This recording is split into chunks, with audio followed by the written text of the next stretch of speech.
Hello student, welcome to lesson planner channel.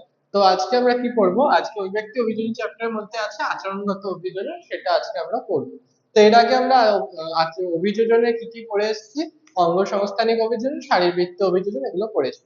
তো এবারে আমরা আচরণগত অভিযোজন পড়বো। তো তোমাদের বইতে আচরণগত অভিযোজন আছে শিম্পাঞ্জি, আর কে আছে? মৌমাছি। এই দুটো জীবের কথা লেখা আছে, শিম্পাঞ্জি আর মৌমাছি, এদের আচরণগত অভিযোজন। তো প্রথমে আমরা শিম্পাঞ্জি নিয়ে আলোচনা করি। শিম্পাঞ্জির আচরণগত অভিযোজন। তো শিম্পাঞ্জির আচরণগত অভিযোজন হুবহু মানুষের সাথে ম্যাচ খায় বা মানুষের মতো হয়, মানুষের সাথে মিল খায়। কি কি রকমের? ধরো, যেমন ধরো মানুষ কি করে, মাছ ধরে কি দিয়ে? ছিপ দিয়ে। আমরা মাছ ধরি ছিপ দিয়ে। সেরকমই শিম্পাঞ্জিরা উইয়ের ঢিবি থেকে উই পোকা সংগ্রহ করার জন্য, খাদ্য হিসেবে গ্রহণ করার জন্য কি করে, উইয়ের ঢিবিতে একটা কাঠি ঢুকিয়ে দেয়। এবং সেই কাঠি ঢুকিয়ে দেওয়ার ফলে কি হয়, কাঠি ঢুকিয়ে দেওয়ার ফলে উইরা সেই কাঠিতে কাঠির ওপর কাঠি ধরে ধরে বাইরে বেরিয়ে আসে। সেই একটা উইয়ের টিভিতে যদি কাঠি ঢুকিয়ে দেওয়া হয়, সেই কাঠি ধরে ধরে উইরা বেরিয়ে আসে। তখন শিম্পাঞ্জিরা সেই উইদের ধরে খাদ্য হিসাবে গ্রহণ করে। এটা একদম মানুষ যেমন ছিপ দিয়ে মাছ ধরে, সেই রকমই ওরা কাঠিকে ছিপ বানিয়ে উই পোকা সংগ্রহ করে। এটা একটা গেল। আর কি আছে? আর আচরণগত অভিযোজনে কি মিল পাওয়া যায়?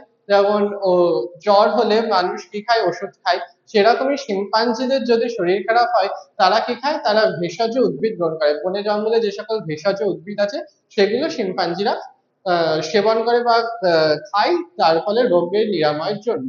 আর কি মিল আছে? আর মিল আছে হচ্ছে মানুষ যেমন কি বাসস্থান নির্মাণ করে থাকার জন্য বা বিছানা তৈরি করে ঘুমানোর জন্য, সেরকমই শিম্পাঞ্জিরা কি করে, গাছের ডালে পাতা দিয়ে বিছানা তৈরি করে এবং সেখানে তারা ইয়ে করে, শোয় বা ঘুমায়, যা সেখানে বাসস্থান করে বা সেখানে বসবাস করে। সে গাছের ডালে পাতা বিছিয়ে দিয়ে তারা বিছানা হিসেবে ব্যবহার করে সেটাকে। এই একটা আচরণগত অভিযোজন গেল, মিল গেল মানুষের সাথে। আর কি মিল আছে? তারপরে আমরা যেমন হাতুড়ি ব্যবহার করি কোনো জিনিসপত্র বা কোনো পেরেক ঠোকার ক্ষেত্রে বা বিভিন্ন জিনিস ভাঙার ক্ষেত্রে, বড় জিনিস হাতুড়ি ব্যবহার করি, সেরকমই শিম্পাঞ্জিরা ওই ছোট পাথরকে হাতুড়ি হিসাবে ব্যবহার করে। কিসের জন্য? বাদামের খোলা ভাঙার জন্য। এছাড়া টুকটাক কাজে হাতুড়ি ব্যবহার করে, যে হাতুড়ি ব্যবহার করে, যে মানে ছোট পাথর ব্যবহার করে হাতুড়ি হিসাবে, যেটা মানুষের সাথে ম্যাচ খায়। এরকমই বিভিন্ন তাদের আচরণগত অভিযোজন, মানুষের সাথে মিল পাওয়া যায় তাদের আচরণগত অভিযোজন। এই শিম্পাঞ্জিদের আচরণগত অভিযোজনকে পর্যবেক্ষণ করেছিলেন বিজ্ঞানী জেন গুডাল। শিম্পাঞ্জিদের শিম্পাঞ্জিদের আচরণগত অভিযোজনকে পর্যবেক্ষণ করেছিলেন বিজ্ঞানী জেন গুডাল। তিনি শিম্পাঞ্জিদের আচরণগত অভিযোজন বা আচরণগুলো পর্যবেক্ষণ করেছিলেন এবং তার সাথে মানুষের আচরণের যে মিল পাওয়া যায় সেটা তিনি বলেছিলেন, বিজ্ঞানী জেন গুডাল। শিম্পাঞ্জি। এবারে শিম্পাঞ্জি ছাড়া আরেকটা কি বললাম, সেটা হচ্ছে মৌমাছি, বি।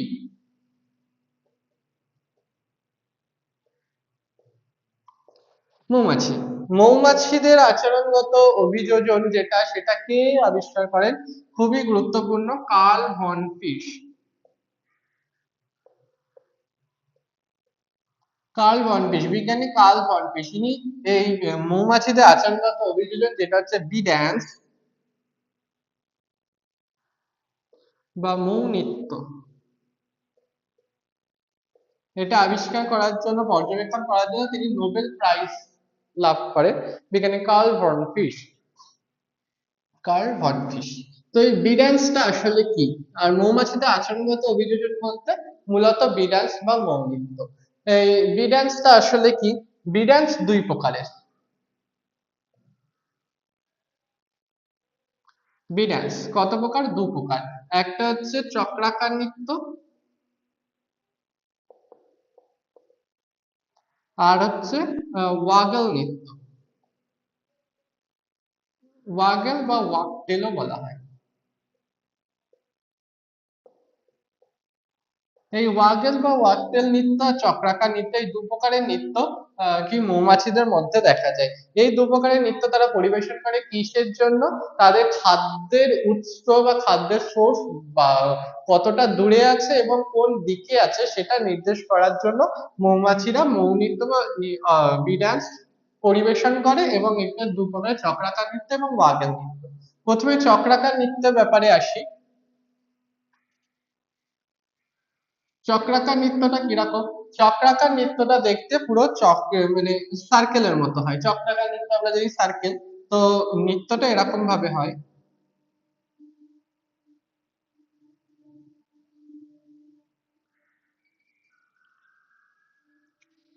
প্রথমে ধরো এদিক দিয়ে যাওয়া শুরু করলো, এরকম ভাবে একটা চক্র কমপ্লিট করে আবার এদিকে এসে আবার এখান থেকে আরেকটা চক্র শুরু করলো, এই গিয়ে আবার একটা কমপ্লিট করলো। এরকম ভাবে চক্রাকার নৃত্য কমপ্লিট করে তারা। অর্থাৎ তারা চক্রাকার নৃত্য কমপ্লিট করে কেন? কখন চক্রাকার নৃত্যটা দেখায়? যখন খাদ্যের উৎস 100 মিটারের মধ্যে আছে। অর্থাৎ মৌচাক থেকে যখন খাদ্যের উৎস, ওদের খাদ্যের উৎস বলতে কি বুঝি আমরা? ওদের খাদ্যের উৎস বলতে বুঝি পরাগরেণু।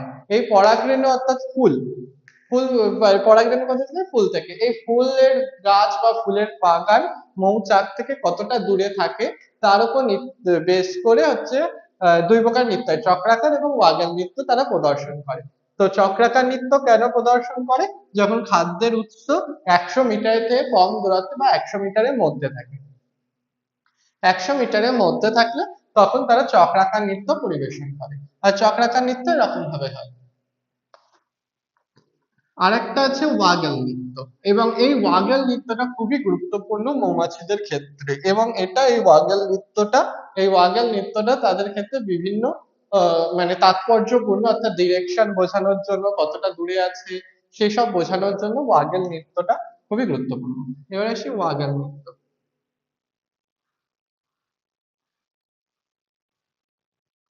ওয়াগেল ড্যান্স, ওয়াগেল ড্যান্সটা কেমন আগে একটু আমরা দেখে নিই।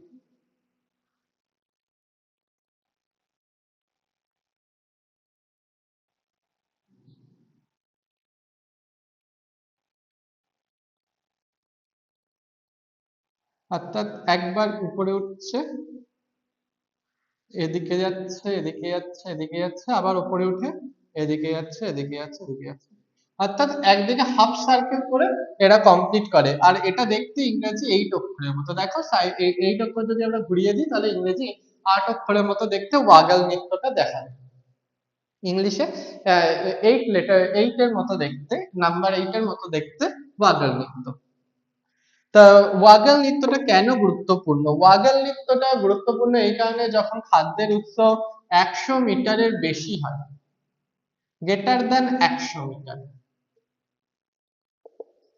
100 মিটারের বেশি হলে তখন তারা ওয়াগল নৃত্য প্রদর্শন করে বা পরিবেশন করে। যখন তাদের খাদ্যের উৎস 100 মিটারের বেশি হয় তখন তারা ওয়াগল নৃত্য পরিবেশন করে। এখন এই ওয়াগল নৃত্যর ক্ষেত্রে এই যে ডিরেকশনটা, এই জায়গাটা খুবই গুরুত্বপূর্ণ। অর্থাৎ এই হরাইজন্টাল লাইন, মানে এই ভার্টিক্যাল লাইনটা যেটা উপরের দিকে উঠছে, এই লাইনটা খুবই গুরুত্বপূর্ণ। কেন গুরুত্বপূর্ণ এবারে আমরা সেটা একটু ব্যাখ্যা করি। হুম, ধরো এখন যদি ধরি বলি যে কোনো খাদ্যের দূরত্ব 120 মিটার, মানে 100 মিটারের থেকে একটু বেশি। আর যদি বলি কোনোটা 180 মিটার, বা মানে যেটা 100 মিটারের থেকে অনেকটা বেশি, তখন ওয়াগল নৃত্যটা কিভাবে পরিবেশন করবে তারা? যদি 120 মিটারের ক্ষেত্রে হয় তখন এই যে ভার্টিক্যাল লাইনটা সেটা হয়ে যাবে ছোট,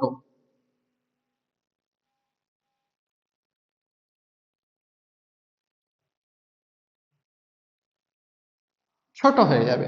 আর যদি বলি অনেকটা বেশি দূরত্ব, তখন এই যে সামনের যে স্ট্রেট লাইনটা যেটা জিগজ্যাগ প্যাটার্নে যায় সেটা হয়ে যাবে অনেক বড়।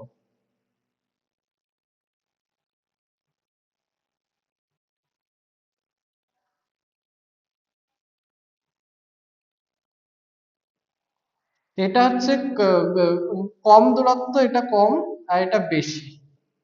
দুটোই কিন্তু 100 মিটারের বেশি, কিন্তু 100 মিটারের বেশি হলো তার যে ডিস্টেন্স ওয়াইজ যে পার্থক্যটা থাকে, যদি এটা 120 হয় তাহলে এটা হবে 180, যেহেতু এটা ওয়াগেল ড্যান্সের যে মাঝখানে জায়গাটা সেটা অনেকটা বড়, অর্থাৎ যে স্ট্রেট লাইনটা উঠছে যেটা জিগজ্যাগ প্যাটার্নে, অর্থাৎ এটা কাঁপে, তো তার জন্য অর্থাৎ মৌমাছিরা কেঁপে কেঁপে যায়, এই মাঝখানের লাইনটা এরকম কেঁপে কেঁপে কেঁপে যায়, তার জন্য এটা জিগজ্যাগ প্যাটার্নে হয়। এবং এই কাঁপার উপর ভিত্তি করেও যে ডিস্টেন্সটা বোঝায়, যত বেশি হবে তত বেশি দূরে বোঝাবে, এরকম একটা ব্যাপার থাকে তাদের ক্ষেত্রে। তো এটা কম দূরত্বের ক্ষেত্রে ওয়াগল ড্যান্সের যে এরিয়াটা সেটা ছোট হবে, এবং বেশি দূরত্বের ক্ষেত্রে এরিয়াটা বড় হবে। এটা তো গেল ডিস্টেন্স ওয়াইজ। এবারে ডাইরেকশন, যদি বলি আমি এটা যে বাসা থেকে যদি বলি এটা 60 ডিগ্রি অ্যাঙ্গেলে আছে বা 30 ডিগ্রি অ্যাঙ্গেলে আছে, তখন কিভাবে এরা নির্দেশ করবে? ধরো এখানে আছে সূর্য, এখানে ওদের বাসা, এটা ধরো মৌচাক,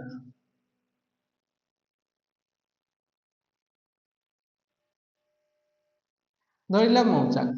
তো এই সূর্য এখানে মৌচাক আছে, ধরো এটা এই ডিস্টেন্সটা আছে, ফুলের সোর্স আছে এদিকে, তাহলে কত ডিগ্রি ধরো অ্যাঙ্গেলটা হচ্ছে প্রায়, এখানে যদি ধরি তাহলে সূর্যের সাপেক্ষে অ্যাঙ্গেলটা 30 ডিগ্রি হয়ে যাচ্ছে, তাই তো?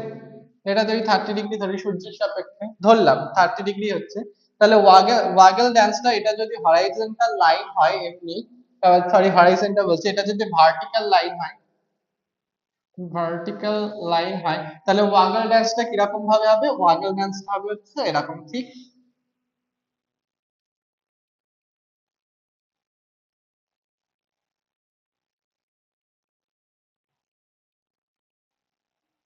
ঠিক 60 ডিগ্রি অ্যাঙ্গেলের দিকেই হবে। যদি এটা ধরো 30 ডিগ্রি অ্যাঙ্গেল, এটাও দেখে মানে মেজার করলে বোঝা যাবে এটাও 30 ডিগ্রি হচ্ছে, তাহলে ওয়াগল ডান্সটাও সেরকম অ্যাঙ্গেল ওয়াইজ হবে। যদি ফুলের সোর্সটা যদি এদিকে হয়, যদি এইদিকে কোণ করে হয়, তাহলে ওয়াগল ডান্সটা হবে এইদিকে, এই ডান্সটা এইদিকে হয়ে যাবে, চেঞ্জ হয়ে যাবে, ওয়াগল ডান্সটার দিকটা এদিকে হয়ে যাবে। এখন যদি এটা যদি সূর্যের বিপরীত দিকে হয়, এটা তো সূর্যের দিকে, খাদ্য সোর্সটা তো হচ্ছে সূর্যের দিকে, অর্থাৎ সূর্য যেদিকে খাদ্য সেদিকে। এখন যদি এটা বিপরীত দিকে হয়, অর্থাৎ সূর্য এদিকে থাকলে খাদ্য ফুল যদি এদিকে থাকে, অর্থাৎ খাদ্যের সোর্স যদি এদিকে থাকে, তাহলে ওয়াগল ডান্সটা কিরকম হয়ে যাবে? ওয়াগল ডান্সটা উল্টে যাবে। এটা যেমন হচ্ছে ওপরের দিকে উঠছিল, এরকম ভাবে গিয়ে আবার ওপরের দিকে উঠছে, এরকম ভাবে যাচ্ছে, এদিকে নেমে আবার এই উপরের দিকে যাচ্ছে, আবার এদিক দিয়ে এদিকে নামছে, এদিকে নেমে আবার উপরের দিকে যাচ্ছে। তখন কেসটা হয়ে যাবে উল্টো, যদি খাদ্যের স্রোত সূর্যের বিপরীত দিকে থাকে, তখন হয়ে যাবে হচ্ছে ওয়াগল ডান্সটা উল্টে যাবে, অর্থাৎ তখন তারা নিচের দিকে নামবে, এই দিকে নামবে, এই দিকে নেমে এরম ভাবে উঠবে, আবার এইদিকে নেমে আবার এরম ভাবে,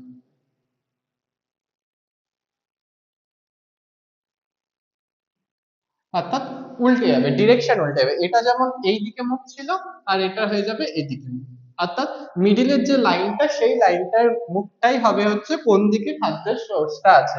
যদি সূর্যের দিকে থাকে তাহলে মুখটা উপরের দিকে থাকবে, আর যদি সূর্যের বিপরীত দিকে থাকে তাহলে মুখটা বিপরীত দিকে থাকবে, অর্থাৎ নিচের দিকে থাকবে। এইভাবে তারা ডিরেকশন নির্দেশ করে, এবং কত ডিরেকশন নির্দেশ করে বাসা থেকে কতটা দূরে আছে, সূর্যের কোন দিকে অবস্থান করছে, ইত্যাদি ইত্যাদি তারা ওয়াগল ড্যান্সের মাধ্যমে নির্দেশ করে। তো ওয়াগল ডান্স এই টাক করে সেটা কিরকম ভাবে আরেকবার দেখিয়ে দিচ্ছি, এরকম ভাবে ধরো এখানে একটা মৌমাছি আছে, সে যাচ্ছে এরকম ভাবে কাঁপছে, তো এরকম ভাবে উপরের দিকে উঠছে, এরকম ভাবে উঠলো, দিয়ে এই একটা হাফ সার্কেল কমপ্লিট করলো, এদিকে নিচে নেমে এলো, আবার উপরের দিকে উঠবে, উঠে এই সাইডে আবার হাফ সার্কেল কমপ্লিট করবে, এদিকে নিচে নামবে, নিচে নেমে আবার উপরের দিকে উঠবে। এইভাবে তারা ওয়াগল ড্যান্স পরিবেশন করে, এবং তার মাধ্যমে বাকি যারা মৌমাছি আছে বাসাতে, অর্থাৎ মৌচাকে, তাদেরকে ইনফর্ম করে যে খাদ্যের সোর্সটা কোন দিকে, অর্থাৎ খাদ্যের উৎস কোন দিকে, সূর্যের দিকে বা সূর্যের বিপরীত দিকে, কত ডিগ্রি কোণে আছে, কতটা দূরত্বে আছে, ইত্যাদি ইত্যাদি তারা বোঝায়। তো এই বি ড্যান্সটা আবিষ্কার করেছিলেন কে? বিজ্ঞানী কার্ল ভন ফিশ, তার জন্য তাকে নোবেল প্রাইজ দেওয়া হয়েছিল। বিজ্ঞানী কার্ল ভন ফিশ নামটা মনে রাখবে, গুরুত্বপূর্ণ নাম, বিজ্ঞানী কার্ল ভন ফিশ। আর মৌমাছি ওয়াগল ড্যান্স, সার্কুলার ডান্স বা চক্রাকার নৃত্য থেকে ওয়াগল ডান্স বেশি ইম্পর্টেন্ট। তো আজকে আমরা কি বললাম, যে শিম্পাঞ্জির আচরণগত অভিযোজন এবং মৌমাছির আচরণগত অভিযোজন। তো আজকের ক্লাসটা এই অবধি, তোমরা পড়তে থাকো, যদি কোথাও কোনো বুঝতে অসুবিধা হয় জানিও, কমেন্ট করো, আমি আবার সেই জায়গাটা বোঝানোর চেষ্টা করবো। তো আসছি, টাটা।